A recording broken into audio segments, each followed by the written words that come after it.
Hi అండి, ఎలా ఉన్నారు అందరూ? నేనైతే చాలా బాగున్నాను. ఇక్కడ రోల్ ఎందుకు అంటే, ఇది ఒక బీరకాయ మిగిలిపోయిందనమాట. కర్రీ చేస్తుంటే ఇంకా అది ఎక్కువైపోతుందిలే, వద్దు ఇంకా మిగిలిపోతుంది కర్రీ అనేసి వదిలేశాను. చాలా రోజులైంది బీరకాయ పచ్చడి తిని అనేసి బీరకాయ, టమాటా, పచ్చిమిర్చి, కొంచెం జీలకర్ర, వెల్లుల్లిపాయలు అంతే అవేసి కొంచెం లైట్గా ఫ్రై చేసుకున్నాను. లైట్గా ఒక 1 టీ స్పూన్ ఆయిల్ వేసుకుని అంతే.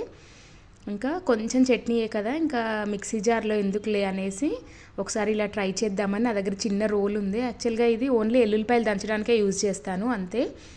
ఫస్ట్ టైం ఇందులో పచ్చడి చేస్తున్నాను. నేను ఎప్పుడు ఇలా రోటి పచ్చడి అయితే చేయలేదు. కొంచెమే కదా, సరే చూద్దాంలే ట్రై చేద్దామని చేశాను. కానీ ఎక్కువ అయితే చేయలేము ఇంత చిన్న దాంట్లో. పెద్ద దాంట్లో చేసుకోవచ్చు. ఈ చిన్న దాంట్లో కొంచెం కాబట్టి చేయగలిగాను. ఈ కొంచానికే నాకైతే కష్టమే అనిపించింది. అసలు ఒకప్పుడు మిక్సీ లేకుండా ఎలా చేసేవాళ్ళో అనిపించింది నాకైతే నిజంగా. కానీ టేస్ట్ మాత్రం చాలా బాగుంది. మిక్సీలో వేసేదానికంటే కూడా చిన్న చిన్న ముక్కలు తగులుతుంటే నోటికి చాలా టేస్టీగా ఉంది. మీరు ఎప్పుడైనా ఇలాగ రోట్లో దంచుకొని ట్రై చేశారా? కామెంట్ చేయండి. అలాగే నా ఛానల్ని సబ్స్క్రైబ్ చేసుకోండి. పక్కనే ఉన్న బెల్ సింబల్ని కనుక ప్రెస్ చేసినట్టయితే నేను పెట్టే వీడియోస్ అన్నీ మీకు వెంటనే నోటిఫికేషన్స్ వచ్చేస్తాయి. And please like